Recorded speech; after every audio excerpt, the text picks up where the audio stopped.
A woman attended a Christmas party with her daughter, but in the midst of the celebration, the girl mysteriously disappeared without a trace. Despite an extensive search by hundreds of volunteers, police, and even the FBI, no sign of her was found.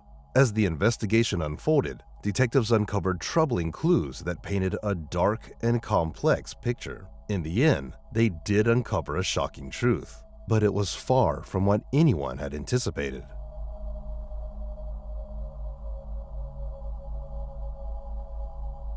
Melissa Brannon was born on April 12, 1984 in Texas. Not long after, her parents divorced, and her mom decided to move to a small town called Lorton, Virginia.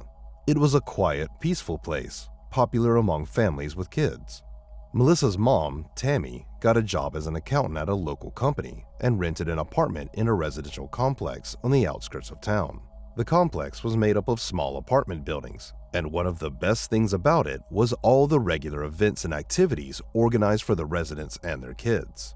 These events happen every Friday and on holidays, giving everyone a chance to get to know each other, creating a close-knit, friendly community. Melissa liked the place. She was 5 years old when they moved, and she spent most of her time playing outside with the other kids. She also loved taking part in the events because there were always plenty of fun and delicious food. On December 3rd, the complex held a Christmas event in a separate building with several halls. About 200 residents attended, enjoying dinner in small groups while their kids ran around having fun. Around 10 p.m., Tammy decided it was time to go home. She called for Melissa and asked her to grab their jackets while she said goodbye to some friends. Melissa also asked if she could take some chips home, and her mom agreed. A few minutes later, when Tammy had finished her goodbyes, she noticed Melissa still hadn't returned. She began checking every hall and even peeked into the hallway, but there was no sign of her daughter. Worried, she started asking the other guests if they'd seen Melissa, but no one had. With each passing minute, Tammy's concern grew, and soon word spread among the neighbors that Melissa had gone missing. Many people began helping Tammy search. They looked through the building, checked outside, but Melissa was nowhere to be found. Finally, Tammy decided to call the police, and within minutes, officers arrived at the complex. They immediately joined the search, combing through the entire area. By that time, even more neighbors had heard about Melissa's disappearance, and over 300 volunteers were now helping look for her. The police initially thought that Melissa might have wandered outside and gotten lost, but as the search went on, this theory seemed less and less likely. It was cold and dark outside, making it unlikely that a young girl could have gone far. Plus, Melissa was familiar with the complex, even at her age, so the officers doubted she would have wandered off in a completely different direction. What made the situation even more difficult was the fact that there was a large forest right behind the complex, so it was possible that Melissa had somehow ended up there and gotten lost. The search of the building where the Christmas event was held didn't yield many results. Melissa's jacket was missing, but there were no other clues to explain her disappearance. The only thing that stood out to the police was an open window in the boiler room. They considered the possibility that she might have climbed out through it, but even that didn't seem very likely. After failing to find Melissa, the police began interviewing everyone who had attended the event. None of the neighbors recalled seeing her leave the building or anyone taking her outside. Melissa's mom didn't notice anything strange that evening either. The officers also asked if she'd had any issues with anyone in the complex or noticed anything odd, but Tammy assured them that she got along well with everyone, and there had never been any signs of trouble. The police considered the possibility that Melissa's father could have taken her, as this is a common scenario in such cases, but they were able to confirm that he was in Texas and couldn't have been in another state at the time. With no other leads, the police decided to expand their search. Some officers headed into the forest behind the complex, while others continued checking the remaining buildings. Even though it was late into the night, hundreds of residents stayed out to help the police search for the missing girl. Unfortunately, the search led to nothing.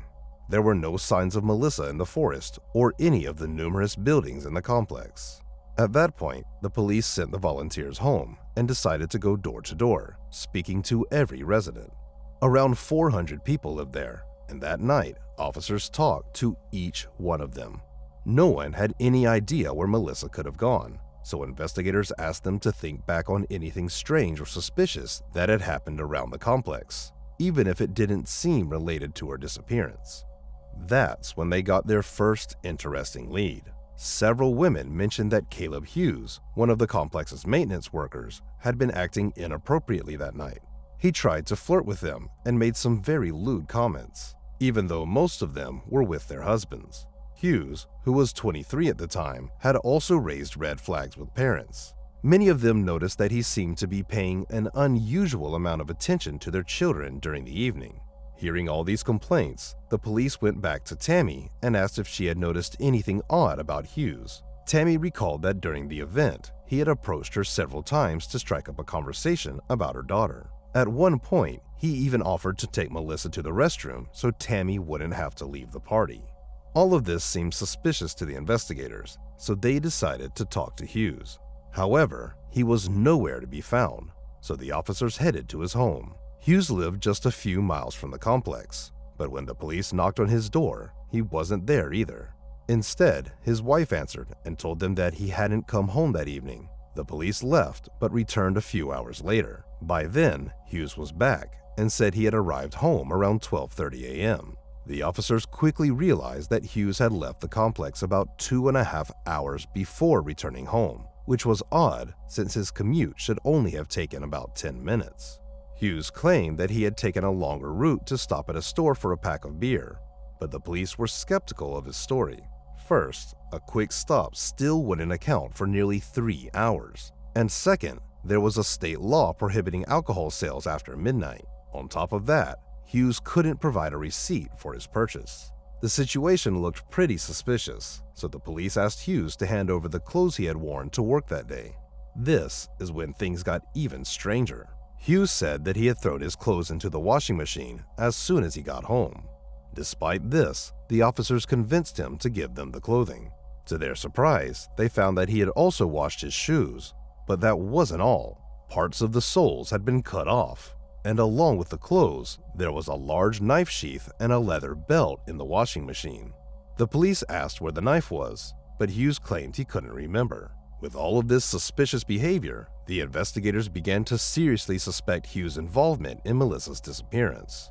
They took his clothes and brought them to the lab. When forensic experts applied luminol to his shoes, the chemical revealed traces of blood on them.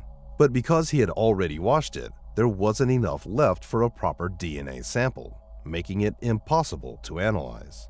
Detectives returned to Hughes' home and brought him in for questioning.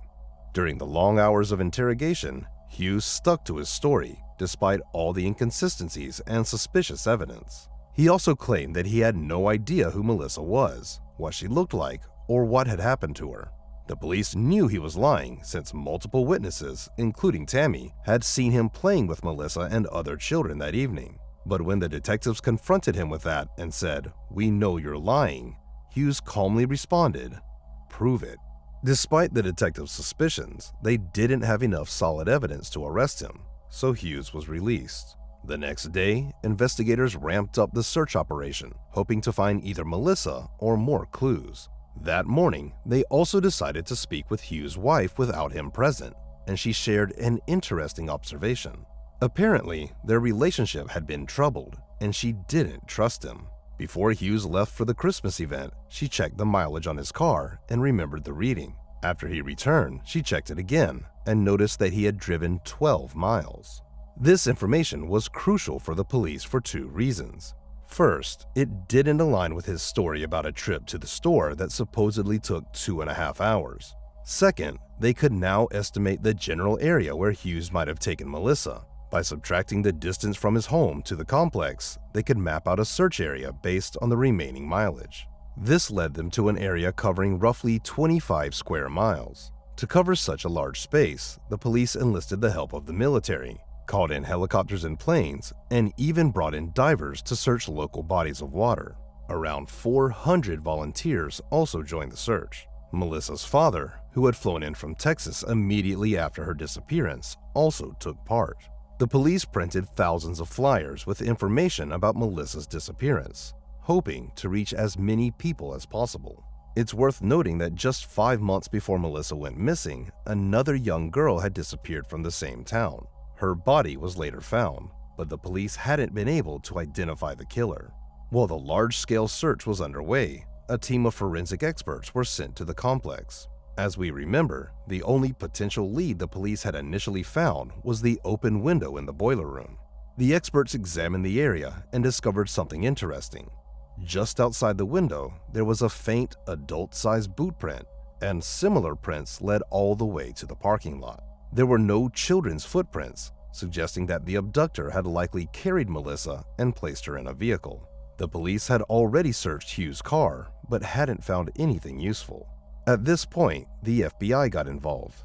They still didn't have enough evidence to arrest Hughes, so they placed him under 24-hour surveillance. A judge also ordered him to provide a DNA sample in case any new evidence surfaced.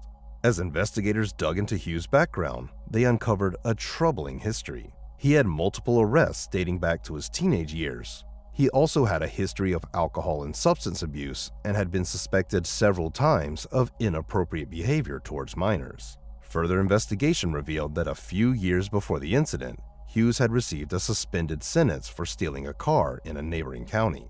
When the detectives looked deeper, they found that he had violated his probation, leading the judge to convert his suspended sentence into actual jail time. This gave the investigators a way to put Hughes behind bars, even if it was for a lesser crime. In the following weeks, the search for Melissa continued, but it was fruitless. The terrain made things even more difficult. Most of the area was covered in dense forests with a large river running through it.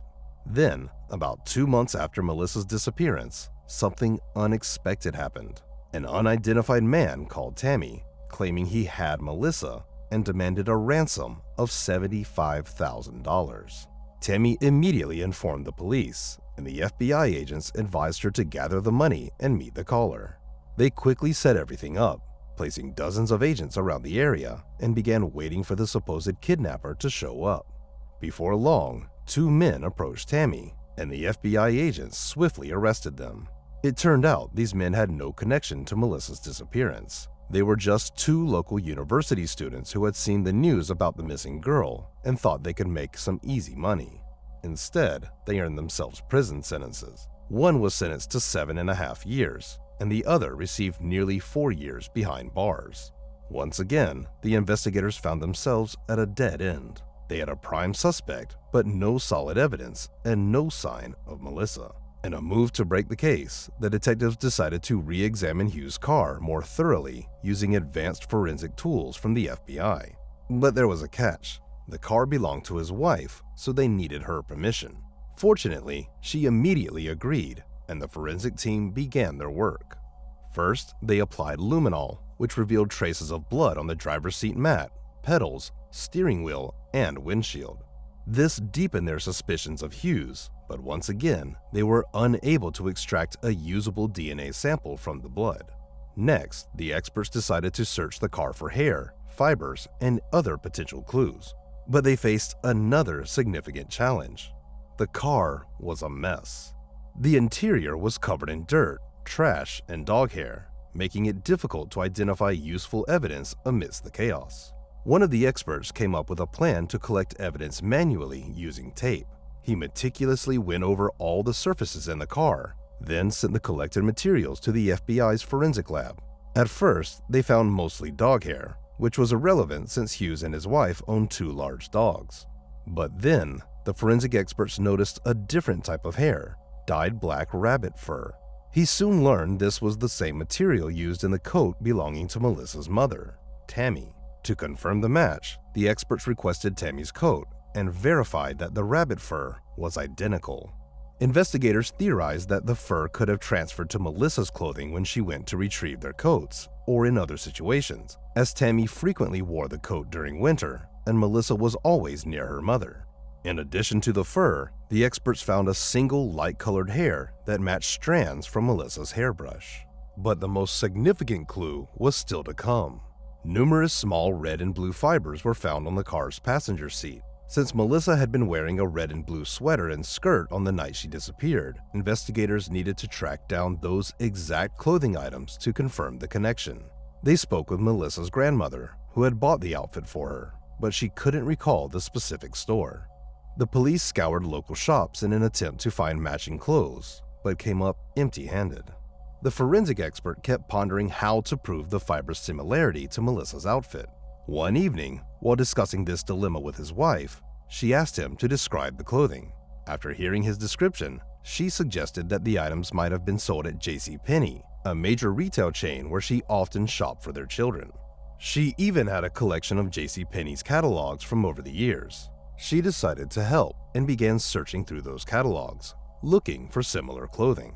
A while later, as she flipped through a Christmas catalog from the previous year, she found what they were looking for. On page 11 was an outfit identical to the one Melissa had been wearing when she disappeared. The breakthrough allowed the investigators to establish a stronger link between Hugh's car and Melissa, as the fiber's colors matched the clothes in the catalog.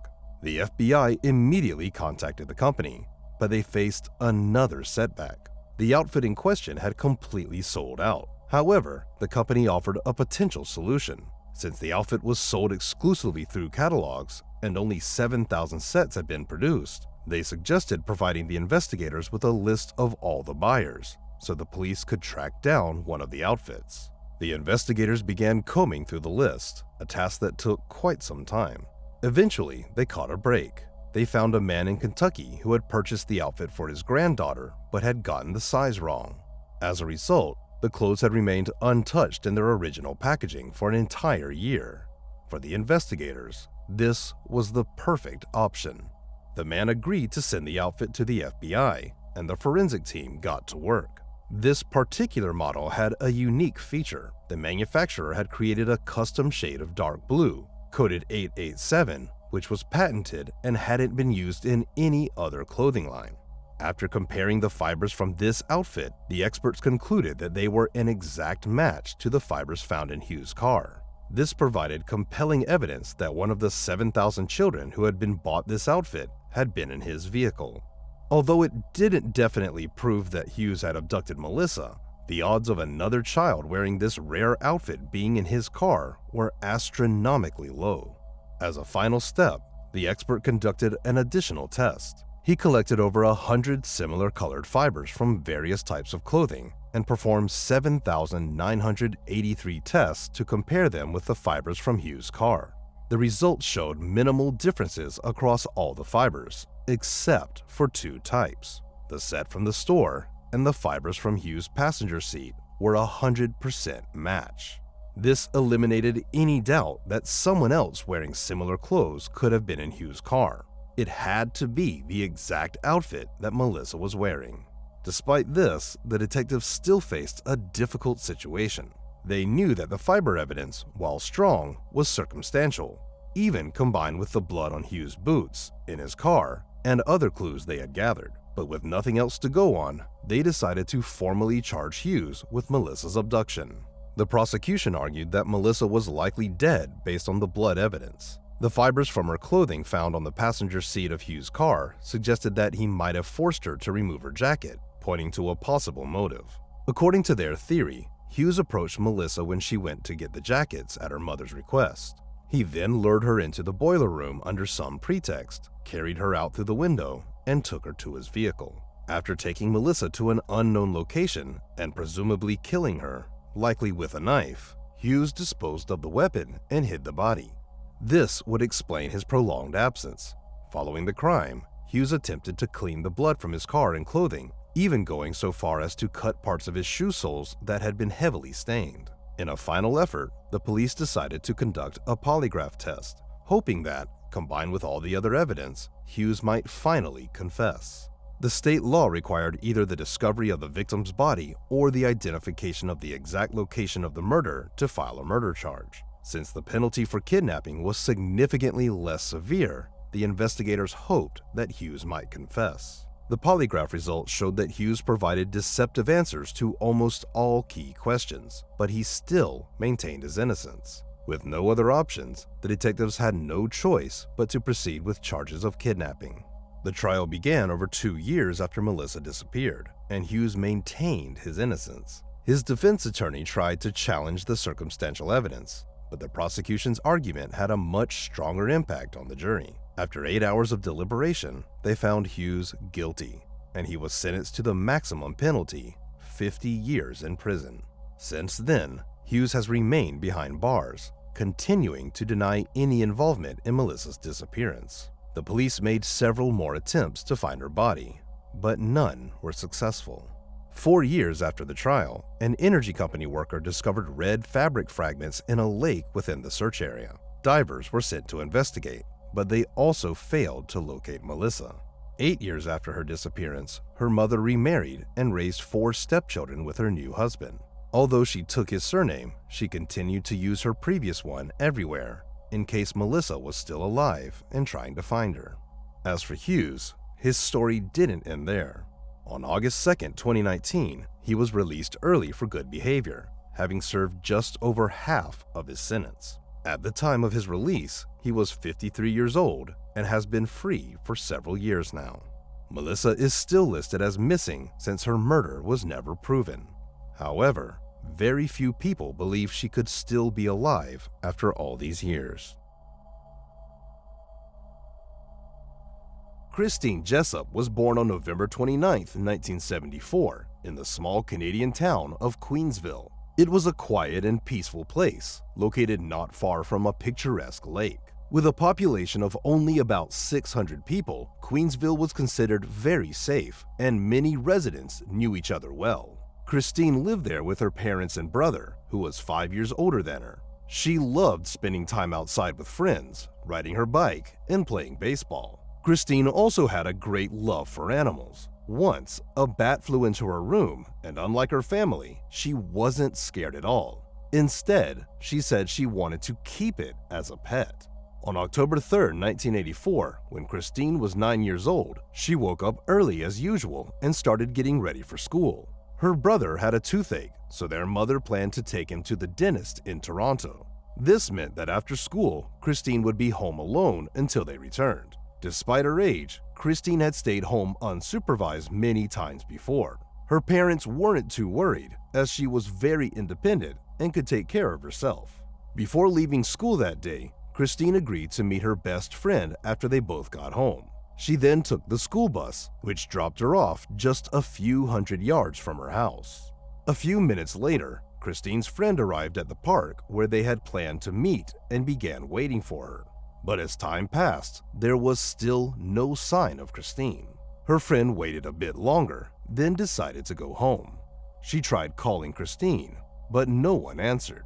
Meanwhile, Christine's mom and brother returned home.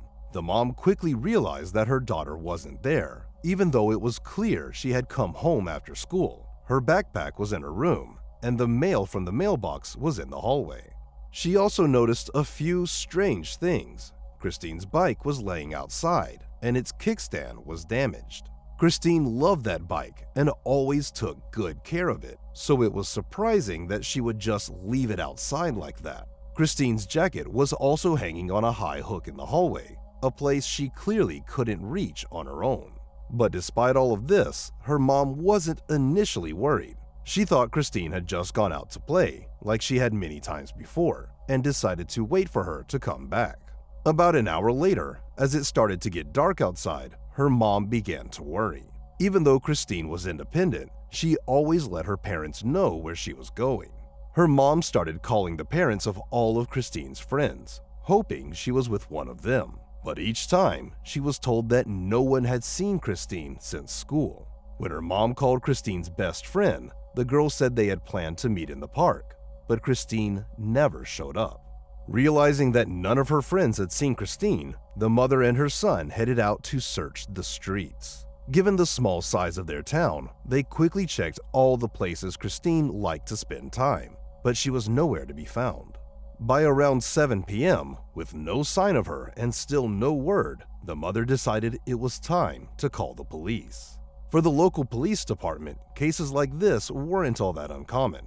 Usually, they involved kids who either lost track of time while playing or ran off after a fight with their parents. In most of these situations, the kids were found quickly, without the need for a full investigation. This time, the police organized a search and asked locals for help. Dozens quickly responded and went out to look for Christine. The police also found out that Christine had visited a small store located between her house and the park where she was supposed to meet her friend. She bought some gum, but where she went after that remained a mystery. There were no surveillance cameras back then, so the officers couldn't piece together an exact timeline. They believed she had gone to the store just minutes after getting home from school. The search continued through the night, but they were unable to find Christine. The next day, even more people joined the search efforts, and the police began receiving various tips. However, none of them proved useful. Most reports were of people seeing some girl on the street or in a passing car, but no one was sure it was Christine, and they also couldn't provide any additional details. In the following days, the police began to suspect they were dealing with an abduction. There was little chance Chelsea could go unnoticed when every resident in their small town knew about her disappearance. Her mother was also certain that Christine would never run away from home. Despite this, the police still couldn't locate Christine. They searched her house, but due to their lack of experience, they did it quite unprofessionally. They looked through some of her belongings without dusting for fingerprints.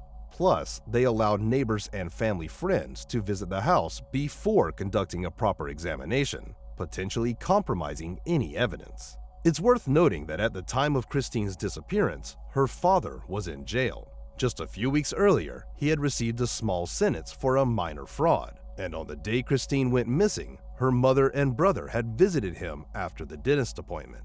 When it became clear that Christine was likely abducted, her father was released from jail to be with his family, and he immediately joined the search for his daughter. The search continued for several weeks, but they were unable to find Christine or any clues that could shed light on her disappearance. The search area expanded to cover the fields and forests surrounding the town, but still, nothing turned up. This went on for 3 months, until December 31st. While everyone else was getting ready to celebrate the new year, Christine's family had no reason to celebrate. They still held on to hope that she was alive, but that hope was fading. On that day, a man from the town of Sunderland, 35 miles from Queensville, went out to look for his runaway dog. Walking through the wooded area behind his house, he noticed what looked like a small pile of trash and went closer. To his horror, he discovered a human body and immediately returned home to call the police. When officers arrived at the scene, they quickly identified the deceased, even though the body was in an advanced state of decomposition. Lying next to it was a recorder with a piece of paper labeled Christine Jessup. The recorder had been given to Christine at school on the day she disappeared. Officers immediately suspected foul play. Part of her clothing, including her pants and underwear, was found next to the body, while her other clothes were still on her. The body was sent to medical examiners, and the Queensville police reclassified the case as a homicide. Christine had multiple stab wounds, which were determined to be the cause of death, along with numerous abrasions. Experts concluded that she had been assaulted and found foreign biological material on her underwear. However, since DNA analysis wasn't available at the time, this evidence couldn't be used to identify the perpetrator. Investigators believe that Christine was killed elsewhere and then transported to the location where her body was found. They considered it odd that the killer drove 35 miles to leave her body near another town, especially with so many fields and forests around Queensville. Detectives theorized that the killer might have had some connection to Sunderland and chose that spot because he was familiar with it. They were also nearly certain that the perpetrator lived in Queensville and knew Christine, as all signs suggested she might have willingly gone with him or gotten into his car. Investigators repeatedly asked Christine's parents if they had any suspects in mind, but her mother always said she couldn't think of anyone in particular. The police interviewed nearly every resident of the town, investigated several individuals with criminal histories, and followed up on various tips, but they couldn't connect any of them to the crime. This continued until February 14th, when detectives returned to speak with Christine's mother again. They asked her once more if she could think of anyone who seemed suspicious, and this time she remembered something odd. The Morans family lived next door and were well respected in the town. The head of the family owned a small business and was known for being able to fix almost anything. The residents of Queensville often sought his help, and he was well regarded. He had 6 adult children who helped run the business. One of them, 25-year-old Guy Paul Morin, lived with his parents, and Christine's mother remembered a few strange things about him. Guy Paul hadn't participated in the search for Christine, even though almost the entire town had joined the efforts for weeks. And after Christine's body was found, he didn't attend her funeral, despite being the family's closest neighbor. She added that Guy Paul was quiet and reserved. He had a few friends and a girlfriend, but unlike the rest of his family, he kept to himself. He was also passionate about playing the clarinet. This detail caught the detectives' attention, as Christine had a recorder with her at the time of the abduction. They speculated that Guy Paul might have used music to engage Christine in conversation and lure her away. Moreover, Christine would have known him, as he had lived just a few yards from their home all her life. Detectives went to speak with him and asked how well he knew Christine. Guy Paul said they had hardly ever spoken, except for one time when her dog ran away, and he helped her catch it. When asked where he was on the day Christine disappeared, Guy Paul said he was at work, 30 miles away, until about 3:30 p.m. He then drove to the store, stopped at a gas station, and got home around 5 p.m. Finally, the detective asked what he thought about Christine. He replied that she was a typical sweet child, but then added an odd remark: "But sometimes they grow up to be corrupt." This struck the police as very suspicious, so they began verifying his alibi. Detectives checked his work schedule and found that he finished his shift at exactly 3:32 p.m. That meant even if he had driven straight to Christine's house, he wouldn't have arrived before her mother got home. Further checks confirmed that he had indeed stopped at a grocery store and a gas station, which took about half an hour. His family also confirmed that he arrived home around 5 p.m. and went to bed shortly after because he was tired from work. Based on all this, it simply seemed he didn't have enough time to abduct Christine. However, investigators considered that his family might have been mistaken about when he got home, or even covering for him. Detectives asked to search his car and found several fabric fibers in the trunk, which were sent to the lab. Experts soon came to the conclusion that these fibers matched the sweater Christine was wearing the day she disappeared. Several hairs found on Christine's body were also believed to belong to Morin. However, in those days, experts could only visually compare hair samples and suggest similarities or obvious differences, like color. Finally, the police consulted an FBI profiler who created a rough profile of the killer based on all available information. The profiler suggested that the suspect was a male from Queensville, aged 19 to 26, with a criminal record for crimes like arson or voyeurism. The profiler provided other characteristics, but detectives focused only on those that matched Morin. He had no criminal record or a bad reputation, so he fit less than half of the profile's criteria. But the police were already convinced Morin was the killer, and on April 22nd, they decided to arrest him. He denied any involvement in the crime and was placed in jail awaiting trial. Christine's parents were shocked to learn that their closest neighbor could commit such a crime. However, the detective's main problem was Christine's mother's statement about the exact time she returned home, 4:10 p.m. She was confident about this because she checked the clock as soon as she entered the kitchen.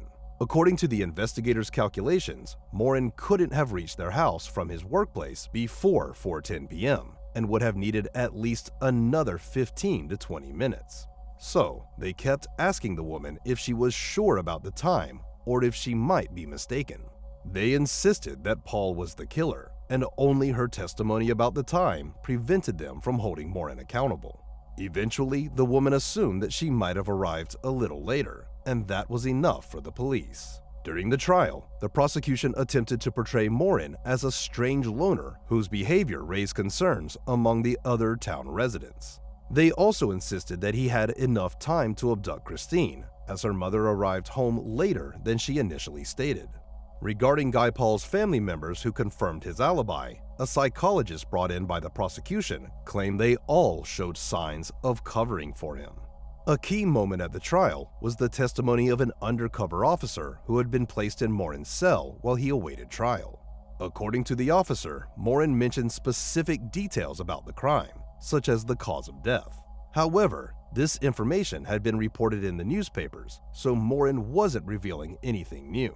He also said to his cellmate that his favorite movie was The Shining and responded to some of his questions with quotes from the film. Although Morin maintained his innocence, the undercover officer's testimony had a significant impact on the trial. Combined with the prosecution's efforts to portray him as a strange and dangerous individual, it further solidified the negative image of Guy Paul in the eyes of the jury. But despite all of this, the prosecution's evidence was deemed questionable, and ultimately, the jury did not find it sufficient for a conviction. Morin was found not guilty and released from the courtroom. The prosecution immediately announced plans to appeal, insisting that they still believed in Morin's guilt. Christine's family was once again devastated. They faced the reality of living just yards away from the man they believed was responsible for their daughter's murder. Her father added that they had been living in hell since her death, and now that hell would go on. Queensville residents were also unhappy with the verdict. Many people believed Guy Paul was the killer and did not want him living among them. When he returned home, someone repeatedly filled their mailbox with threatening letters, and some people even threw various objects at their house. Meanwhile, the prosecution worked on their appeal. They argued that the judge in the first trial hadn't clearly explained the concept of reasonable doubt to the jury, and that was enough for a higher court to schedule a new trial. It began in 1991, several years after the murder. During the preparations, the public learned a few interesting facts. It was revealed that the expert who matched the fabric fibers from Morin's car to the victim's sweater had worn a sweater of the same color and material during the comparison. However, by the time of the second trial, much of the evidence she worked with had simply disappeared, including the fabric fibers and several hairs found on the victim's body or clothing. But that wasn't all. Several of Christine's bones and a cigarette butt found near her body were also missing. It turned out that this cigarette butt had never been added to the case materials, possibly because Morin never smoked. Despite all these alarming issues, the new trial was on its way. This time, the prosecution's main theory was that Morin saw the recorder in Christine's hands when she came back from school, took out his clarinet, and started playing. Hearing the music, Christine approached his car, and Morin forced her inside, drove her to an unknown location, and killed her.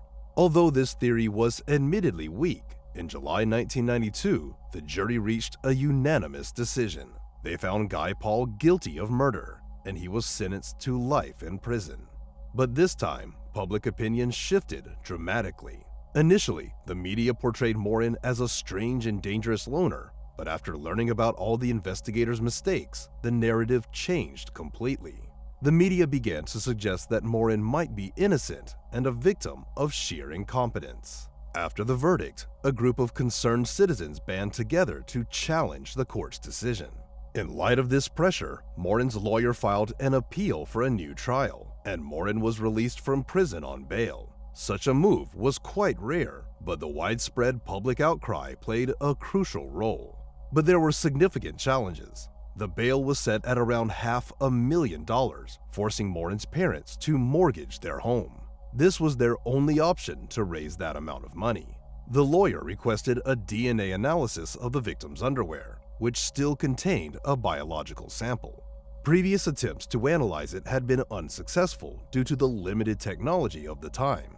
However, by the mid-90s, advances in forensic science allowed experts to extract a DNA profile from the semen found on the fabric. The results conclusively showed that the DNA did not match Guy Paul's. This revelation sparked outrage across Canada. Morin had spent a total of 1.5 years in prison and went through several years of trials, so his life was basically ruined. All of this was due to the actions of police officers who focused on framing him rather than seeking the truth. In January 1995, 10 years after Christine's body was discovered, all charges against Morin were dropped, and he was declared a free man. He later sued the authorities and was awarded $1.2 million. Some investigators who had fabricated evidence against him faced legal consequences or lost their jobs. This case also led to some of the most significant reforms in Canada's legal system, aimed at preventing such miscarriages of justice in the future. After Morton's release, authorities decided to reopen the investigation into Christine's murder, forming a new team of detectives. With the DNA sample of the real killer in hand, they focused on collecting samples from anyone who could have potentially committed the crime. They gathered DNA from several hundred men, but there was no match. Since then, the case has seen little progress. It was handed over to the Cold Case Unit, which reviewed it from time to time, but they also couldn't find new suspects. A significant challenge was that the original team of detectives not only lost some evidence, but also failed to conduct a thorough investigation at the time. They were so convinced that Guy Paul was the perpetrator that they didn't even consider other potential suspects. Canadian media continued to cover the case, and after one specific publication in a major news outlet, journalists received several interesting leads. One man claimed his father had confessed to Christine's murder on his deathbed, while others pointed to individuals with questionable reputations who lived in Queensville at the time. The journalists passed all this information to the police, but none of the suspects could be definitively linked to the murder. In 2019, 35 years after the murder, the case was reopened again, this time with a new detective assigned to it. With only the perpetrator's DNA sample in his hands, he decided to try a relatively new method: genetic genealogy. Since there were no laboratories in Canada specializing in such complex and innovative work, the detective had to contact a company in the United States and secure funding from his boss. Eventually, his request was approved, and the experts began searching for the criminal's relatives using publicly available DNA databases. They identified several individuals who were distant relatives of the DNA sample's owner, but investigating their family trees could have taken years. The experts then decided to cross-reference information about all these distant relatives, which allowed them to narrow down their search. Ultimately, they concluded that the police would need to examine the family trees of around 400 people to find the DNA sample's owner. With all this data, the detective reached out to a colleague in Canada with extensive experience in DNA analysis. The colleague agreed to assist with the investigation and began reconstructing the family trees of those individuals. He decided not to share any details with the detective to prevent bias or the possibility of misleading him while considering the potential involvement of anyone who might come up as a suspect. The specialist and his colleagues worked on this task for 8 months, methodically studying various family trees until they focused on one in particular. The older one of this tree was a man born in 1804, and the experts carefully examined hundreds of his descendants. In October 2020, they identified one specific family and finally narrowed it down to a single name that fit all the criteria of the most likely killer: Calvin Hoover. When they shared this information with the detective, he did not recognize the name. Hoover had not appeared in any case files or in the thousands of leads gathered over 3 decades. The detective began to investigate this individual, and soon he was met with a shocking surprise. It turned out that Hoover was one of Christine's parents' closest friends. At the time of the murder, Calvin Hoover was 28 years old and lived in Queensville with his wife and children. Christine's parents had been friends with his family for a long time, and Hoover was even listed as their emergency contact. Moreover, just a few days before the tragedy, Christine's mother had visited them. During that visit, she told Hoover's wife that she would be going to see her husband in prison with her son after a dental appointment, but she wouldn't be bringing Christine because she was too young for such a place. This meant that Hoover's wife was aware that Christine would be home alone on a specific day and at a specific time, and Hoover himself, who was also at home, could have overheard this. Christine also knew Hoover well and would have had no hesitation getting into his car or going with him, as he was a close friend of her parents. The detective then wondered why Hoover's name hadn't come up in the case files if he was so close to the family. Upon further investigation, he uncovered another interesting fact. After the body was found, the police had spoken to Hoover's wife, who mentioned that she wasn't at home at the time of Christine's disappearance. However, she added that her husband was at home looking after their small children. Apparently, the police were satisfied with his wife's account and accepted it as an alibi for Hoover, without bothering to question the man himself. This meant that Hoover had the opportunity to commit the crime, and the detective only needed to confirm his guilt. But there was another big issue.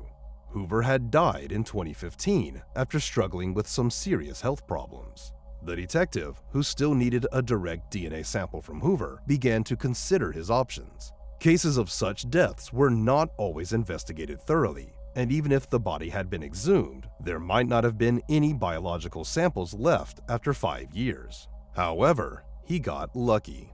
When he contacted the medical experts who had examined Hoover's body, they informed him that they still had 2 vials of his blood. The samples were promptly sent to the lab, and experts extracted a DNA profile from the blood. When they compared it to the killer's profile, they found a complete match. Hoover was indeed the one who was responsible for Christine's death. Christine's parents were shocked by this news, as they had never suspected that their close friend could be the killer all these years. They were also frustrated that he had lived his life with a family and children without facing any consequences for his actions. Hoover's relatives were also stunned when the police informed them of his involvement in Christine's murder. His wife said she had never even considered that her husband could be connected to the case in any way. Paul Morin told reporters that the discovery of the real killer changed nothing for him. He spent about 10 years between prison and courtrooms, and after all the charges were dropped, many people continued to believe he was the murderer. He added that he lived in constant fear for all those years, a fear that still haunts him to this day. He stated that this case not only destroyed Christine's life, but also his own. Karen Slattery was born on September 18, 1969, in New York. She had an older brother and loving parents who were devout Catholics. When Karen was just a year old, the family decided to move to Florida, eventually settling in a suburban town called Boynton Beach. As she grew older, Karen started attending the local Catholic school and got involved in various activities like softball, swimming, and gymnastics. Living in a coastal town, she and her friends often spent time at the beach, soaking up the sun and enjoying the warm ocean waters. A few years after their move, Karen's younger sister was born, and the two became very close. Her little sister looked up to her, mimicked all of her interests, and basically saw Karen as a role model. At 14, Karen started high school, which had a special babysitting program. The idea was simple. Parents who needed a babysitter for their kids would contact the school, and they would assign a student from the program who had attended the necessary training. For Karen, this was a great opportunity to earn her first bit of money. She loved kids and had plenty of experience looking after her younger sister, so she signed up right away. Karen quickly gained respect and trust from the local families. They loved her, as well as their kids, so she always had plenty of babysitting jobs lined up. At the same time, she excelled in swimming and planned to use her athletic skills to secure a college scholarship after high school. On March 24, 1984, Karen was scheduled to babysit two girls whose parents had hired her many times before. Although Karen initially wanted to spend that weekend with her friends and even considered turning down the job, she decided against it. One of her close friends had recently moved to another state, and Karen was eager to visit her during the upcoming break. To afford the trip, she needed to save up for the plane tickets. That evening, Karen's mom drove her to the family's house where she'd be babysitting. The parents welcomed Karen, reminded her to lock all the doors, and left for the night. For the next few hours, Karen and the girls had a great time. They played games, watched cartoons, had dinner, and around 9:30 p.m., Karen tucked them into bed. She then went back to the living room and called her best friend. The two chatted about their plans for the next day. Her friend's dad had gotten them tickets to a baseball game, and they were both really excited. After that call, Karen rang up another friend who was also babysitting that night. They exchanged stories about how their evenings were going, and Karen mentioned she was heading to the kitchen to grab something to eat. She promised to call back in a few minutes, but that call never came. Since it was already late, her friend just assumed Karen had fallen asleep. Around midnight, the girl's parents arrived home and immediately noticed something odd. The porch light was off, even though they always left it on at night. Inside, the house was completely dark, and even the TV was turned off. As they approached the front door, they realized it wasn't locked. Assuming Karen might have forgotten to lock it, they entered the house and started calling her name, but there was no response. They began turning on the lights, and when they reached the kitchen, they were met with a horrifying sight. A massive pool of blood covered the kitchen floor. The phone, which hung on the wall nearby, was dangling from its cord, and a long trail of blood led from the kitchen down the hallway toward the bedrooms where the children were sleeping. Both bedroom doors were closed, but they noticed light coming from under one of them. Fearing someone might still be inside, the father told his wife to run to the neighbors and call the police. He stayed behind, torn between wanting to check on his daughters and dreading the possibility that they might already be dead, so he couldn't bring himself to open the door. A few minutes later, a patrol officer arrived on the scene. He instructed the father to wait outside and began searching the house. Opening the door to the girls' bedroom, he found them both lying in bed, both sound asleep and unharmed. The officer carefully picked them up and carried the girls outside to their parents, who were overwhelmed with relief that their children were safe. But their relief quickly turned to dread as they remembered about Karen and informed the officer that there was another girl inside the house. The officers went back and followed the trail of blood, which led to the master bedroom door. When he opened it, he discovered a body on the floor.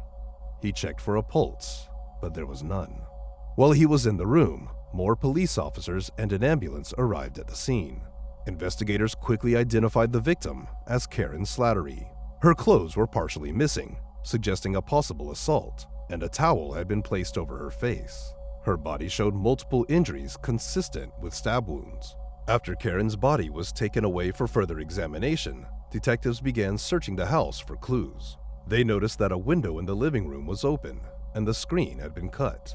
They also found boot prints and trampled vegetation outside several windows, indicating that the perpetrator might have been watching Karen from outside before cutting the screen and breaking into the house.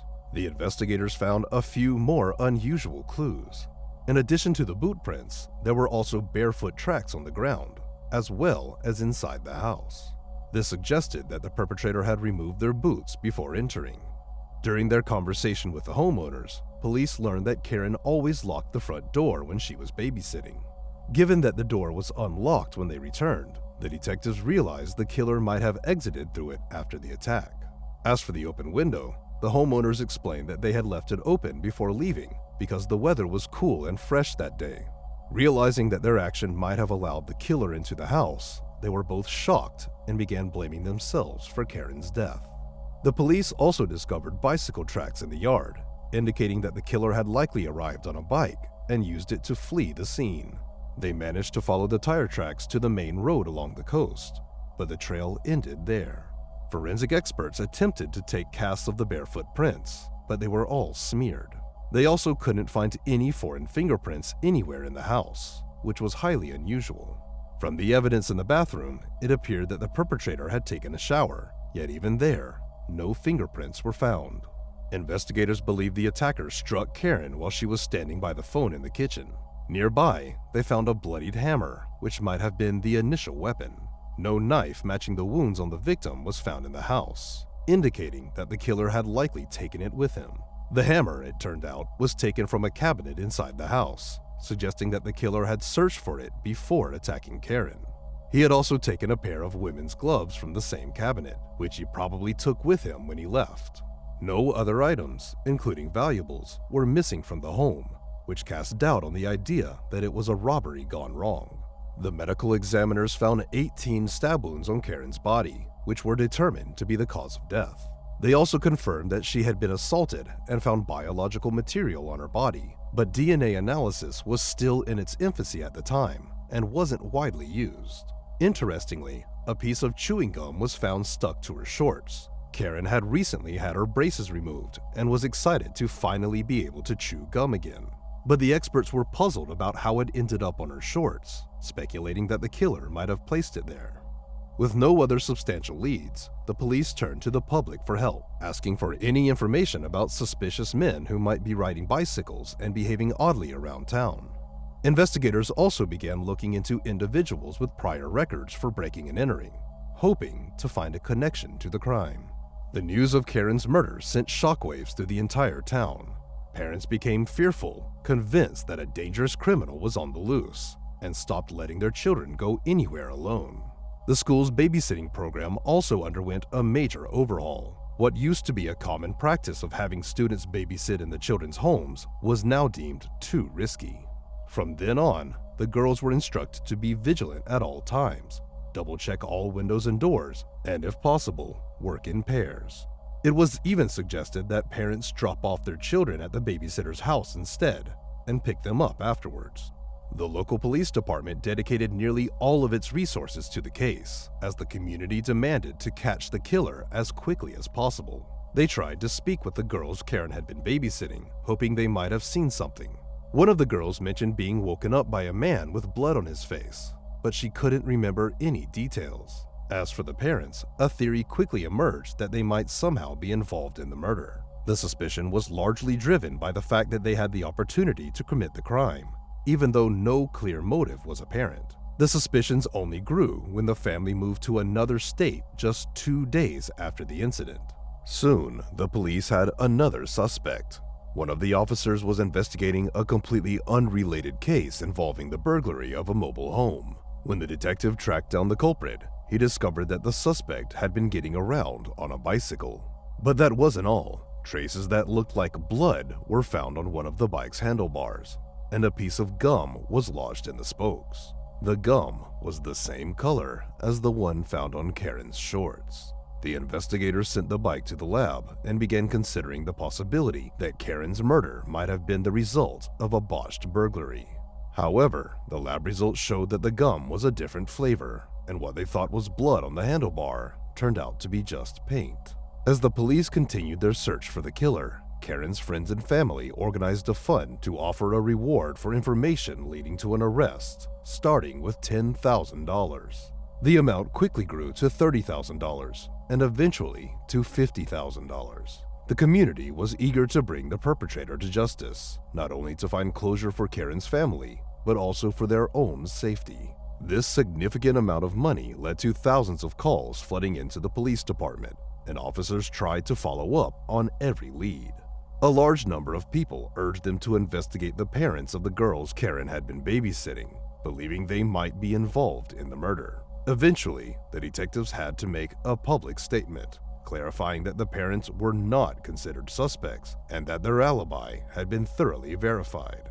Not long after, a woman living just a few streets away from the crime scene contacted the police with a rather strange story. She said that she had returned home to find drops of blood on the floor and a note addressed to her nephew. Investigators reached out to the nephew, who confirmed the woman's account. According to him, the note was from his 22-year-old friend, who had a criminal record and had left the state the day after Karen's murder. Detectives tracked down the man in Ohio, where he admitted that he had indeed written the note and slipped it through the mail slot at the woman's house. But he claimed he didn't see any blood and insisted that he had nothing to do with the murder. He agreed to provide a DNA sample and undergo a polygraph test. During that test, the operator flagged several of his answers as deceptive, but the man continued to deny any involvement in the crime. In the end, with insufficient evidence to make an arrest, the police had no choice but to continue their investigation. Around this time, the county police department received a new, expensive device that could detect fingerprints with 10 times the efficiency of older technology. The investigators working on Karen's case requested to borrow the device and decided to re-examine the crime scene.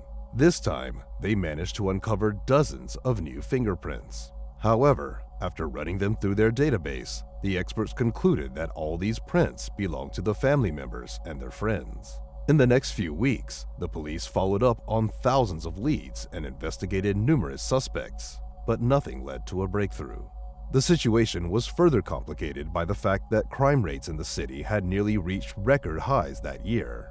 The number of murders, assaults, and other crimes had significantly increased, putting additional strain on the police force.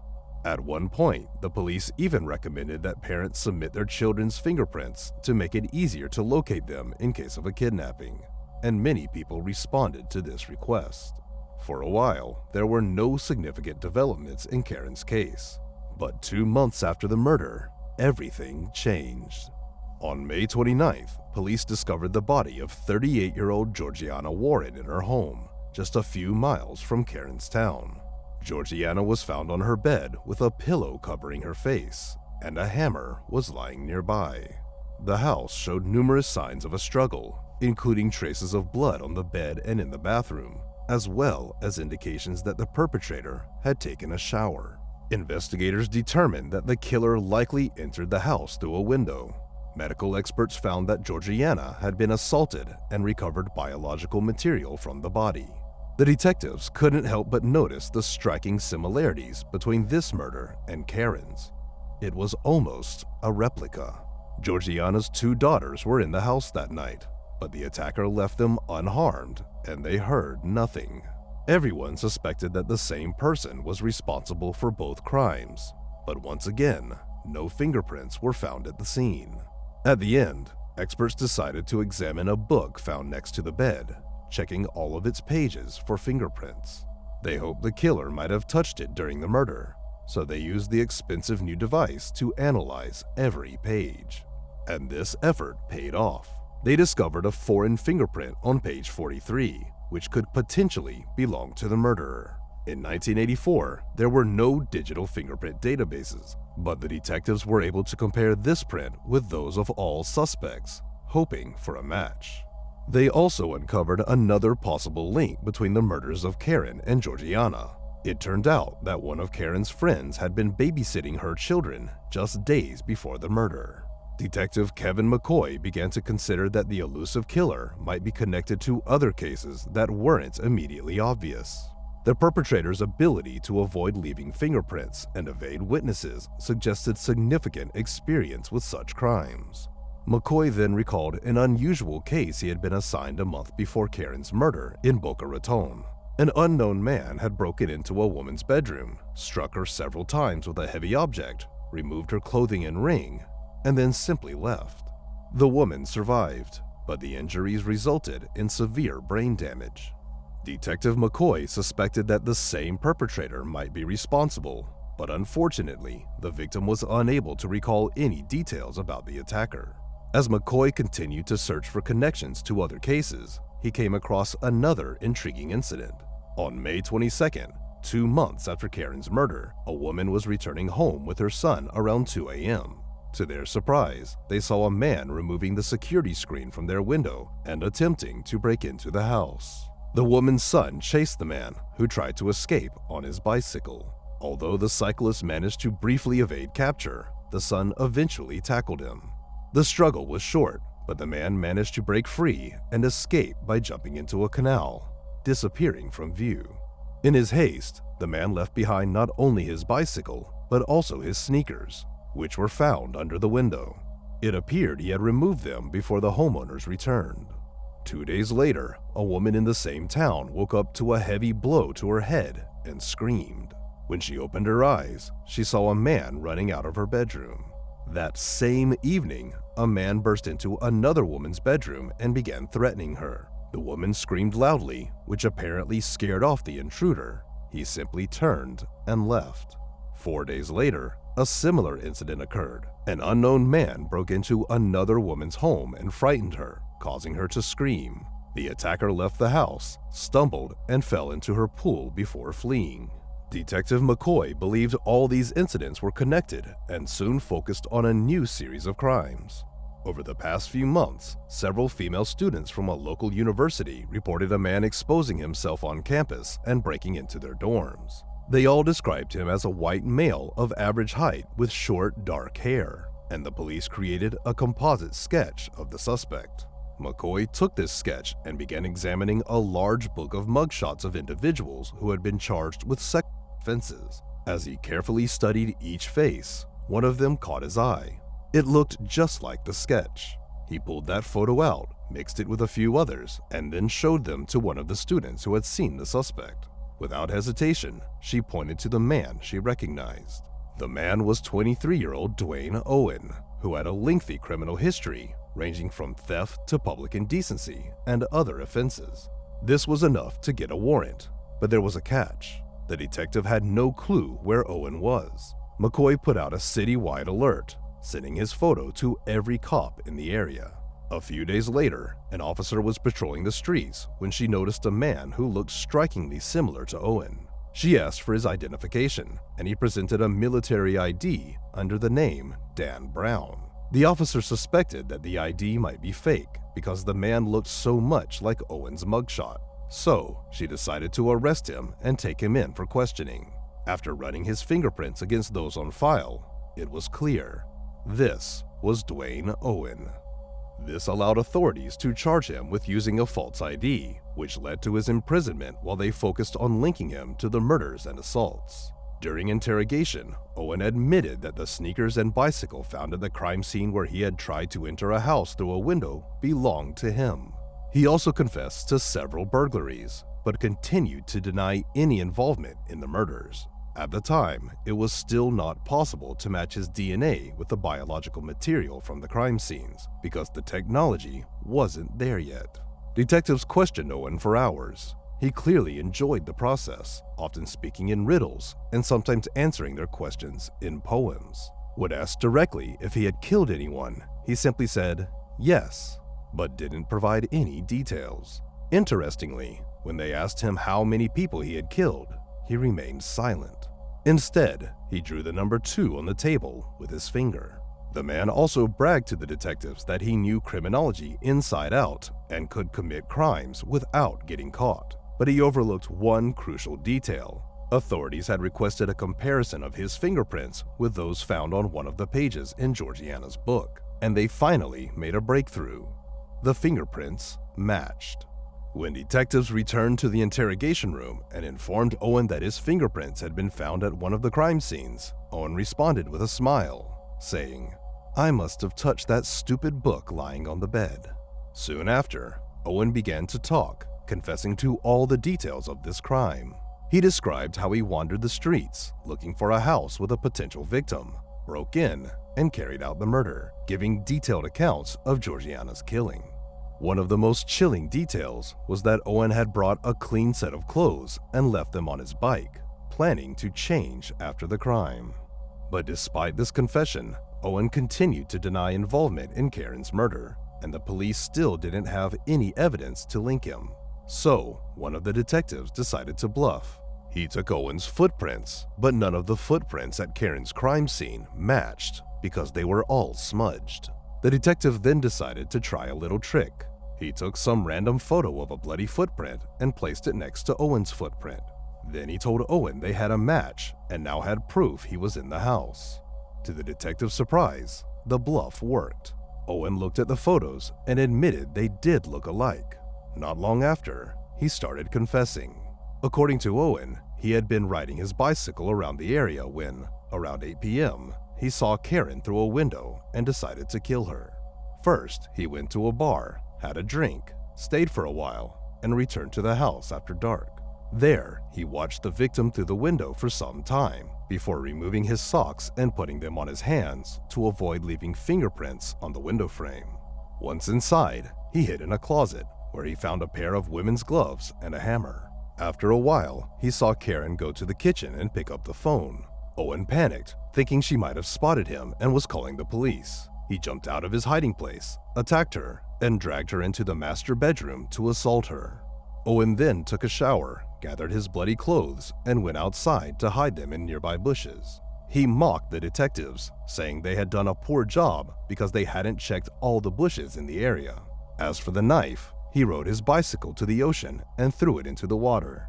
After disposing of the evidence, he went home, where he lived with his brother and another roommate. He set the kitchen wall clock back by 2 hours and made a lot of noise until both roommates woke up. When they came out and asked him to be quiet, Owen apologized and said, "What time is it now?" Both men looked at the clock and saw the wrong time. Owen hoped this would give him an alibi if the police questioned his roommates. After his confession, Owen was charged with the 2 murders and went to prison awaiting his trial. As investigators dug into Dwayne Owen's background, they uncovered a troubling history. Owen grew up in extremely troubled circumstances. His parents, who struggled with alcohol and drug abuse, died when he was a child. As a result, he and his brother were shuffled between several foster homes. When Owen grew up, he briefly served in the military and then took criminal justice classes in college. He later confessed that he had hoped to become a police officer, But a minor criminal record dashed those dreams. Frustrated by his thwarted ambitions, he chose to take a different path. After being charged with the murders, Owen also admitted to numerous other crimes, including assaults, indecent exposure, voyeurism, as well as breaking and entering. At the same time, he insisted that Karen and Georgiana were the only victims he had killed. While he was awaiting trial, Owen almost managed to escape from prison. He got inside a trash bin, hoping it would be loaded into a truck and taken out of the facility. Fortunately, prison guards discovered him before he could make his escape. The trial for Karen's murder began a year later. Owen refused to admit guilt, and his lawyers claimed that his confessions had been coerced and that his rights had been violated. But when the full confession tapes were played in court, there was no doubt about his guilt. In the end, Owen received 2 death sentences, one for Karen's murder and one for Georgiana's. In addition to the murder charges, he was also given 6 life sentences for his other crimes. Since then, Owen has been awaiting the execution of his death sentence. But his story didn't end there. Owen soon filed an appeal in Karen's case, arguing that his right to remain silent had been violated. He pointed to the fact that during interrogations, he repeatedly said, "I don't want to talk about this," but the police continued to question him. To everyone's surprise, the court accepted his appeal, and all charges in that case were dropped. The prosecution appealed this decision, and after 7 years, Owen was granted a new trial, which again resulted in a death sentence. Since then, Owen has been in prison awaiting execution. As is often the case, there was a long delay between the sentencing and the actual execution, and this case was no exception. Owen's execution was scheduled for June 15, 2023, nearly 39 years after the murders. Karen's younger sister came to witness the death of her sister's killer.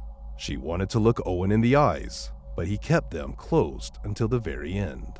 It's worth noting that Karen's sister chose a career in law enforcement and became a sheriff. She has said that after Karen's murder, she suffered from insomnia and decided that if she couldn't sleep, she might as well be doing something useful.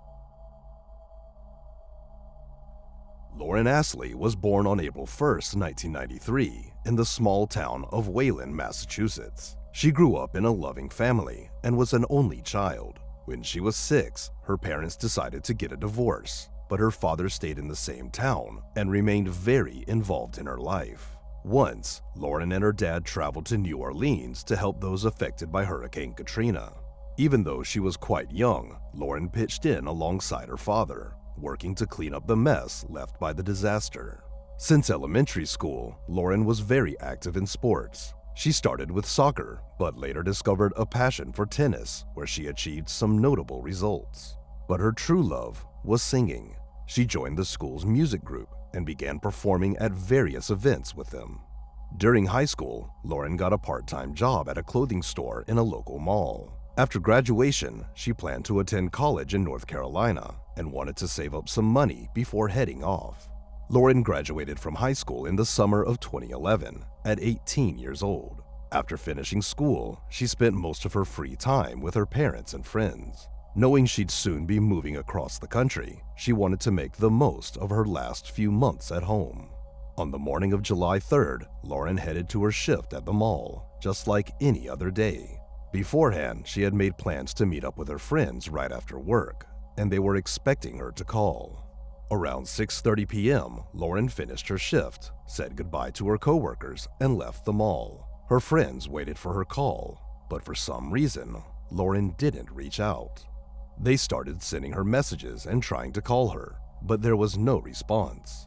This was unusual since they were always in touch with each other. At first, they thought Lauren was just busy and would call them back soon. Meanwhile, her father also began to worry. Lauren was supposed to stop by his place after work, but she never showed up. His calls went unanswered as well. A little later, he contacted Lauren's friends. When he learned that they hadn't seen or heard from her all evening, he decided to go to the police immediately. Their town was quite small, and Lauren's parents couldn't think of any place where she might have gone. The fact that she didn't meet up with her friends and wasn't answering any calls made them fear that something bad might have happened to her. The local police department quickly launched a search, and around the same time, Lauren's friends reported that one of them had spotted her car near a beach by a lake. Officers rushed to the scene and found Lauren's red Jeep. She wasn't inside, but her purse, phone, and laptop were, with the windows rolled down. This raised immediate concern for the police. Lauren's friends and family were adamant she would never leave her car like that with her belongings inside. Her father was frantic. He ran to the beach and waded into the water, thinking that his daughter might be there. The police searched the car, but found no sign of a struggle, no blood, or any other clues. After that, they began combing the area around the beach, but there was no sign of Lauren. The only thing they discovered was her car keys, which were found in a nearby storm drain, as if someone had deliberately thrown them there. By this time, Lauren's friends had gathered near the beach, and detectives began questioning them.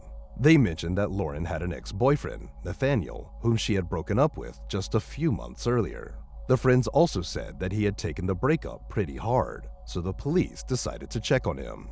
When asked if they thought Nathaniel could have harmed Lauren, her friends unanimously denied it. They insisted that Nathaniel loved Lauren and would never hurt her.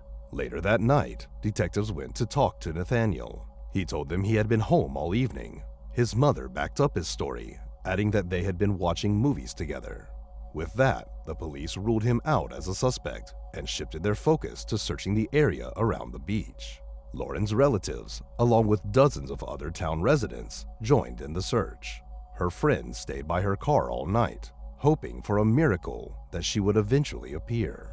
That night, the police also examined Lauren's phone, and they found something interesting. At 7:05 p.m., she had sent Nathaniel a message with just one word: "Here." 14 minutes before that, she had called him, and they had talked for a few minutes. This was pretty suspicious, so detectives decided to visit Nathaniel once again. He admitted that Lauren had indeed stopped by around 7 p.m., but she hadn't come inside or even gotten out of her car. They talked for about 5 minutes, mostly about their relationship, and then she just left. He explained that this seemed unimportant at the time, which is why he didn't mention it earlier. Nathaniel appeared completely calm, and nothing about his behavior raised any red flags, so the police continued to investigate other potential leads. The search continued throughout the night until an early morning call came into the police. A woman had gone for a bike ride along the road by the river. As she passed a small marsh, something strange caught her eye, and she stopped. Upon closer inspection, she realized it was a human body in the water and immediately called the police. When officers retrieved the body, they saw that it was Lauren Astley. It was also immediately clear that they were dealing with a murderer. A bungee cord was wrapped around her neck, and there was a noticeable cut. The body was sent to medical examiners, who confirmed that the cut, along with strangulation, was the cause of death. They also found numerous defensive wounds on her body, indicating that Lauren had fought back against her attacker. Meanwhile, the police searched the area around the marsh and discovered a blood-stained towel nearby, which was sent to the lab for DNA analysis. Now that the police were dealing with a murder, they turned their attention to finding the killer, and the only viable suspect at that point was Nathaniel. After speaking with Lauren's friends and family, they learned more details about their relationship and breakup. Lauren and Nathaniel had started dating 3 years earlier, and for most of that time, their relationship seemed perfect. Nathaniel came from a respectable family, played on the school football team, and was generally one of the most popular guys at their school. However, about 2 years into the relationship, things began to deteriorate. Nathaniel grew increasingly jealous, tried to control who Lauren spent time with, and even started drinking heavily. Lauren's friends noticed these issues and saw how they were taking a toll on her. They repeatedly advised her to consider ending the relationship. The couple would break up frequently, only to get back together again, but 3 months before Lauren's death, she decided to end things with Nathaniel for good. According to her friends, Nathaniel took the breakup very hard. He tried to persuade Lauren not to leave him, showing up to talk with her and calling frequently, but she was firm in her decision not to get back together. After the breakup, Nathaniel fell into a deep depression. He stopped leaving the house, cut off contact with his friends, and lost interest in football, which had always been his passion. Even though he had received a sports scholarship for college, he no longer cared about it.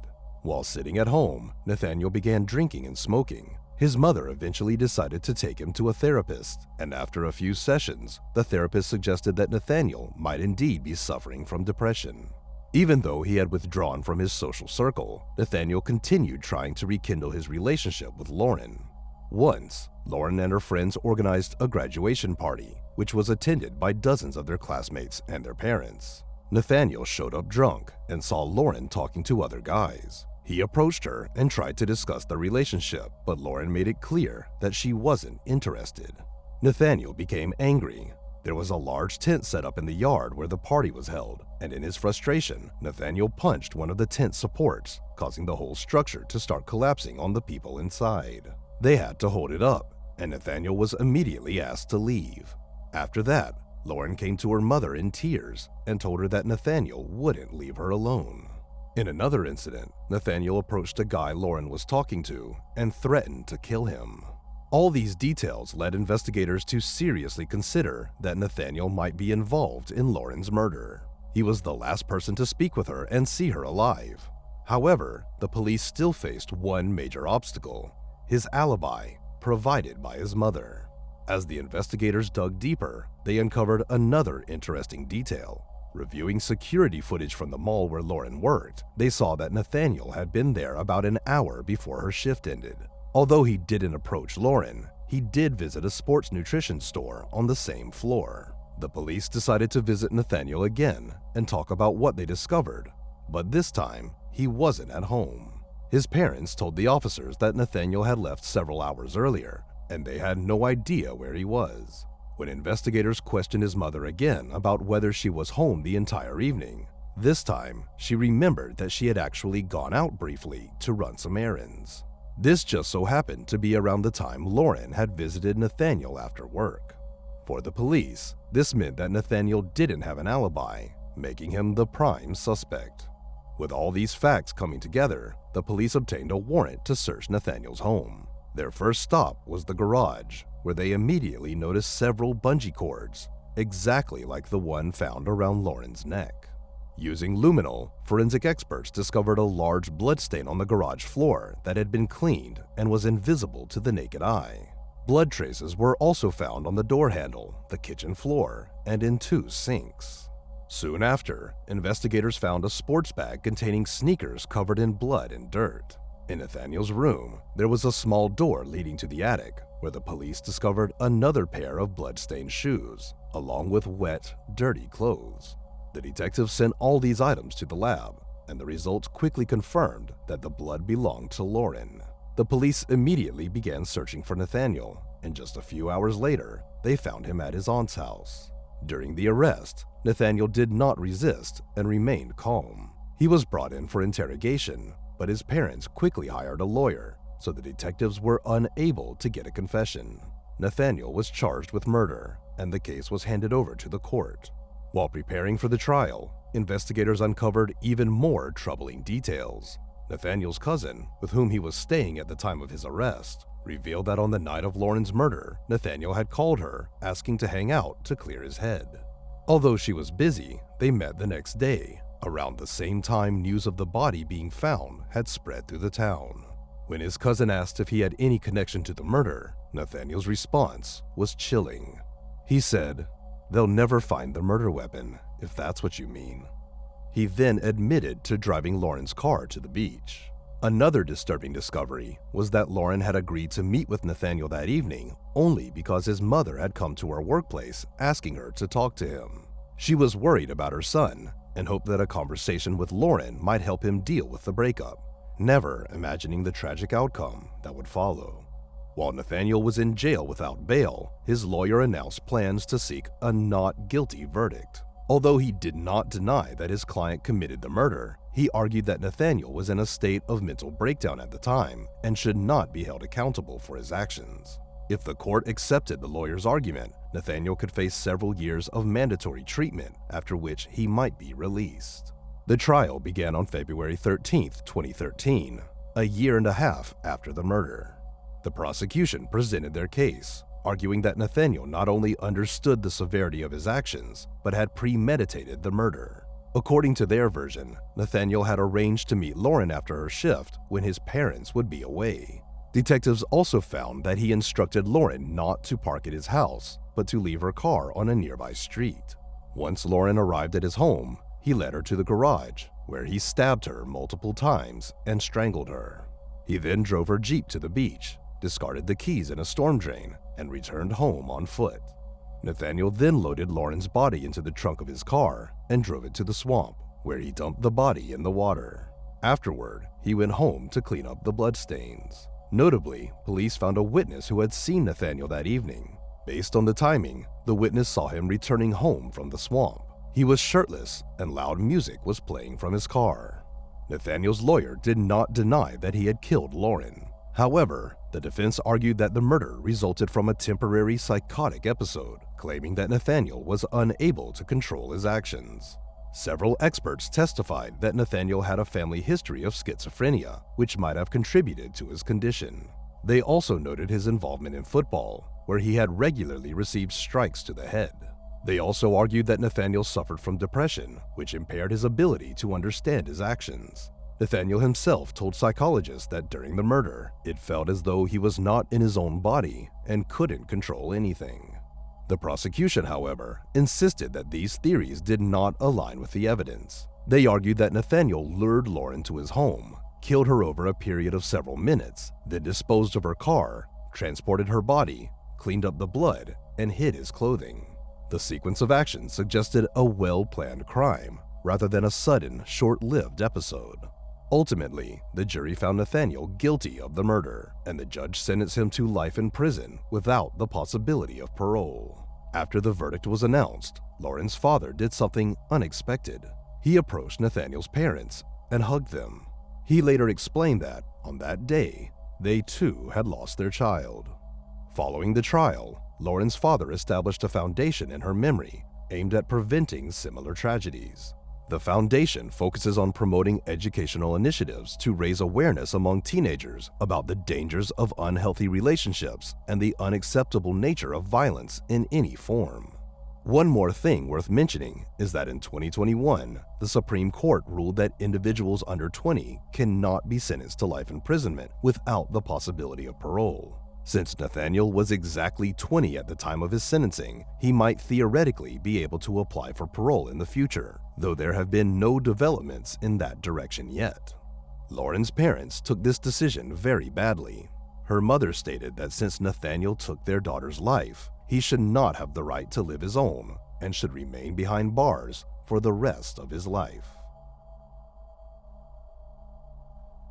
Valerie Tyndall was born on August 29, 2005, in Indianapolis, Indiana. She had a big, loving family, her parents, a brother, and 4 sisters. At some point, they decided to leave the big city and move to a tiny town called Arlington, about an hour's drive from Indianapolis. With only a few hundred residents, Arlington was a quiet, peaceful, and safe place. Valerie enrolled in the local school, made friends, and grew to love the small-town life. As a teenager, she started taking on various part-time jobs to earn her first paycheck. She initially worked at local restaurants before landing a job with a lawn mowing company. This job was perfect for her. It had a flexible schedule that fit well with her school hours, and operating a lawnmower didn't require any special skills or much effort. By 2023, when Valerie was 17, she was working hard to get good grades so she could get into a college to become a veterinarian. She had loved animals since childhood and had long dreamed of becoming a vet. That summer, during her school break, she was busy researching colleges and continued mowing lawns to save up as much money as she could before heading off to college. On June 7th, Valerie told her parents she was heading to work, said goodbye, and left. Her mom expected her to be home in a few hours, but as the day went on, it became clear that something was wrong. Valerie wasn't answering her phone, and as evening approached, her mom decided to call her boss. Valerie worked for a neighbor and family friend, Patrick. To her surprise, Patrick told her that not only had Valerie not shown up for work, but she didn't even have a shift scheduled that day. This news made Valerie's parents even more worried. They feared something bad might have happened, but held on to hope. Her mom considered the possibility that Valerie might have lied about going to work and instead spent the day with friends, even though she'd never done anything like that before. In the end, they decided to wait, hoping their daughter would come home soon. They also called everyone she knew, but no one had seen her that day. So by the next morning, when Valerie still hadn't returned, they decided it was time to call the police. After speaking with Valerie's parents, the police considered the possibility that she might have gone somewhere secretly or even run away from home. Her mom mentioned that Valerie usually didn't work on Wednesdays, but she assumed her daughter had just picked up an extra shift that day. The officers also talked to her boss, who confirmed that Valerie had no scheduled work that day and had last worked on Tuesday. The police questioned her friends and acquaintances, but none of them had seen Valerie or spent time with her. Given the small size of their town, the officers quickly interviewed everyone Valerie might have been with, but it led nowhere.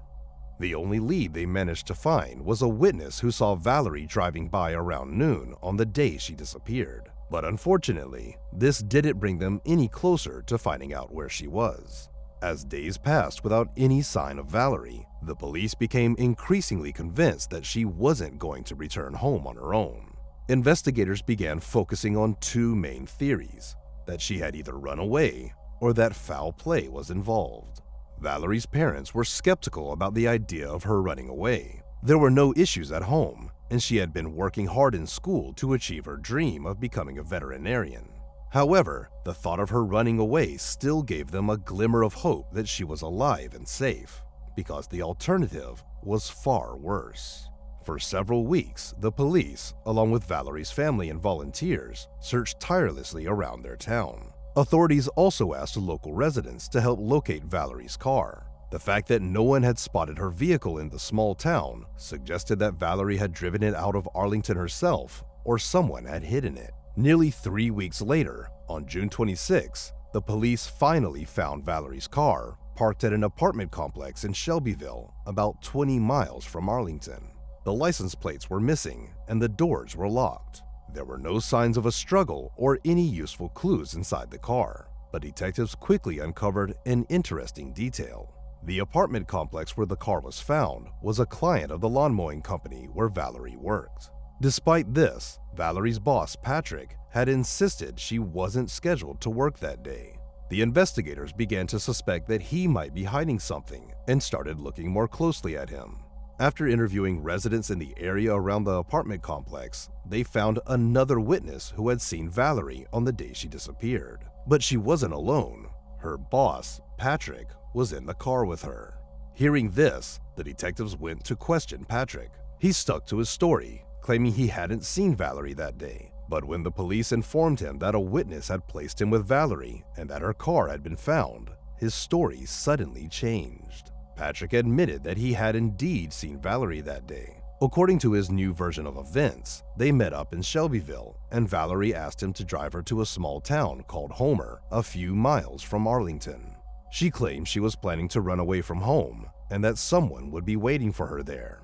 Once they arrived, Valerie got out of his car and into another vehicle driven by an unknown man, and they drove off together. Patrick added that the next day, he picked up Valerie's car and left it in the parking lot of the apartment complex where the police later found it. He insisted that he was only trying to help her. But investigators quickly spotted inconsistencies in his story. They had already checked the location data from Valerie's phone, which showed that it had last been active in Arlington, not in any other town. This suggested that something might have happened to her in Arlington, and they confronted Patrick with this information. To their surprise, Patrick changed his story again. This time, he claimed that they met near the apartment complex in Shelbyville, after which Valerie got into his car and they drove to his house. He then left Valerie at his home alone when he went to work, and when he returned, she was gone. Naturally, the detectives found this version even less credible than his previous ones. They asked Patrick to hand over his phone, and he agreed. The detectives found text messages exchanged with Valerie on the day she disappeared. At 11:23 a.m., Valerie had sent him a message saying, "I'll be there soon." And a few hours later, Patrick had replied, "Where are you?" He sent the same message again a little later, but there was no response. All of this raised serious suspicions, and the detectives were highly doubtful of Patrick's truthfulness. They decided to speak with Valerie's parents to ask if they had noticed anything unusual about Patrick's behavior. Valerie's mom shared that Patrick did sometimes act strangely. He had built a close friendship with Valerie, spending time with her outside of work, giving her gifts, and even taking her shopping. Sometimes, the 59-year-old man seemed to behave more like a jealous boyfriend than a boss. However, Valerie's mom didn't take these concerns too seriously. Patrick was a close family friend, and Valerie was friends with his daughter, so her mother assumed he was just being supportive. Yet, one particular incident stood out to her as especially suspicious. Patrick once invited Valerie to visit an aquarium in another city. Her parents allowed her to go, thinking that Patrick was taking his entire family, but they later found out that he went alone with Valerie, which her parents found quite odd. Valerie's mom also mentioned that on the night of June 7th, Patrick and his wife came over to visit their house, where he suggested that Valerie might have run away and might never come back. She also brought up one curious detail that caught the detective's attention. Patrick had been tracking Valerie's phone location through a special app. He claimed this was for work purposes, but the detectives immediately noticed something strange. If Patrick could simply open the app and see where Valerie was, why did he send her several messages asking, "Where are you?" on the day she disappeared? After piecing together all the information, the detectives were nearly convinced of Patrick's involvement in Valerie's disappearance. However, with only circumstantial evidence and no clear idea of Valerie's current whereabouts, they couldn't yet hold him accountable. Still, the police decided to arrest Patrick for providing false statements, as he had broken the law by lying about not seeing Valerie on the day she vanished. He was formally charged, and the police continued to think what to do next. This move was largely driven by the detective's hope that after his arrest, Patrick might eventually tell them the truth, but he continued to insist that he had nothing to do with her disappearance. The next step was to obtain a warrant to search Patrick's home, but this process proved difficult. Without any solid evidence, it took several months. Eventually, the police uncovered another suspicious detail. Several of Patrick's neighbors reported that the day after Valerie disappeared, he dismantled and burned his garage in the middle of the night, around 2 a.m. Finally, on October 11th, the police secured a warrant and went to search Patrick's property. His house sat on a vast piece of land with a pond in the middle. 4 search dogs immediately indicated that there was a scent of human remains coming from the water, so investigators focused their search there. However, no remains were found in the water. The expert suggested that a body might have been near the pond at some point, causing the scent to seep into the water. The police then expanded their search across the property. They requested a helicopter equipped with ground-penetrating radar, and from the data collected, they created a map highlighting areas with some signs of digging. Given the size of the property, the search extended for several weeks. This continued until November 28th, when the police focused their attention on a large pile of construction debris mixed with soil. After clearing the debris, they uncovered 2 wooden crates beneath it. The first contained old VHS tapes and documents, though the police have not yet disclosed their contents. In the second crate, they found human remains wrapped in black garbage bags. The level of decomposition made it impossible to visually identify the person, but the detectives noticed the nails of the deceased were painted in the same color as Valerie's on the day she disappeared. The remains were sent to medical examiners, who quickly confirmed that they belonged to Valerie Tyndall. Following this confirmation, Patrick was charged with her murder, and the detectives brought him in for questioning. Now that Valerie's body had been found on his property, Patrick did not deny his involvement. However, his account once again raised serious doubts. According to his account, they met that day near the apartment complex in Shelbyville for work, after which they went to his home, where his office was also located. Patrick claimed that Valerie began to blackmail him. He insisted that she had been trying to seduce him for some time, and that on that day, she demanded a new car. If he didn't comply, she threatened to tell everyone he had seduced her, destroying his life. Patrick said he panicked, and a heated argument ensued, escalating into a physical struggle. In the midst of this, he grabbed his belt and strangled Valerie. Afterward, he moved her body to his office and hid it there. The next day, he went to a store, purchased some wooden boards, and made 2 makeshift coffins. In one, he placed Valerie's body, and in the other, he stored documents and old videotapes. He also wrapped the body in garbage bags and duct tape to mask the odor of decomposition. Patrick then decided to hide the crates in a pit that was already on his property, but he needed something to cover them. So he used the construction debris, which was plenty on his land, and buried the coffins under a layer of soil to secure them. As for the burned garage, the purpose of his action remains unclear. Given that he burned it shortly after the murder and in the middle of the night, it likely has some connection to the crime. Perhaps he needed to destroy certain evidence, and the garage demolition was just a cover for the large fire. It's worth noting that the pit where he buried Valerie's body was only 100 yards from her parents' home, who had been searching for their daughter for almost 6 months. When police asked him how he felt after committing the murder, Patrick calmly stated that nothing in his life had really changed.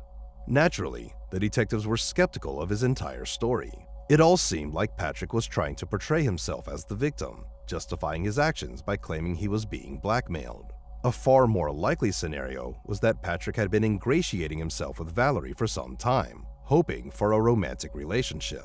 On the day of the murder, he might have brought her to his home and attempted to initiate an intimate encounter. But when Valerie refused, he panicked at the thought she might tell her parents and decided to kill her. Another detail that cast doubt on Patrick's version of events was the testimony from Valerie's relatives. They mentioned that she loved her car and even said once that she wanted to drive it for the rest of her life. This made Patrick's story about being blackmailed for a new car seem even less believable. After charges were brought against Patrick, detectives uncovered several more intriguing pieces of evidence that further built the case against him. A thorough examination of his smartphone revealed that shortly after arriving home on the day of the murder, Patrick began deleting apps from his device. Although, he failed to remove his health app, which recorded a significant spike in his heart rate for several minutes shortly after his arrival. Investigators believe that this was the moment when he killed Valerie and moved her body. Patrick also admitted to disposing of the license plates from Valerie's car and her keys by throwing them into a river, intending to make it harder for the police to locate the vehicle. He also revealed a chilling detail. After strangling Valerie with his belt, he just put it back on and continued wearing it as if nothing had happened. The victim's parents were devastated to learn that their neighbor and friend was her killer. They admitted that they had never truly believed Patrick was involved, despite his strange behavior. It's important to note that detectives had kept most of the information from the parents to avoid compromising the investigation, so many details only came to light after Patrick's arrest. When Patrick was placed in jail awaiting trial and was appointed a lawyer, he didn't attempt to retract his confession, as is often the case. Instead, he and his lawyer negotiated a plea deal. Patrick would plead guilty to the murder, and in exchange, the charges of giving false information, for which he was originally arrested, would be dropped. Thanks to this deal, Patrick stood before the judge on March 11, 2024, just a few months after his arrest, and was sentenced to 57 years in prison. While the victim's family didn't have to endure years of waiting for the trial and the defense's attempts to justify Patrick's actions, the plea deal came with a significant drawback. Typically, such agreements don't require the guilty party to disclose all the details of their crime. Patrick only needed to admit his guilt in the murder. Because of this, Valerie's parents may never know the real reasons behind the crime, even if the investigators' theory seems closest to the truth. As for Patrick's family, they too were horrified when the police discovered Valerie's body on their property. His wife and children, including his daughter who had been friends with the victim, had lived just yards away from her remains for nearly 6 months, completely unaware. The plea deal also means we may never learn what was on the tapes that Patrick buried in the second coffin alongside Valerie.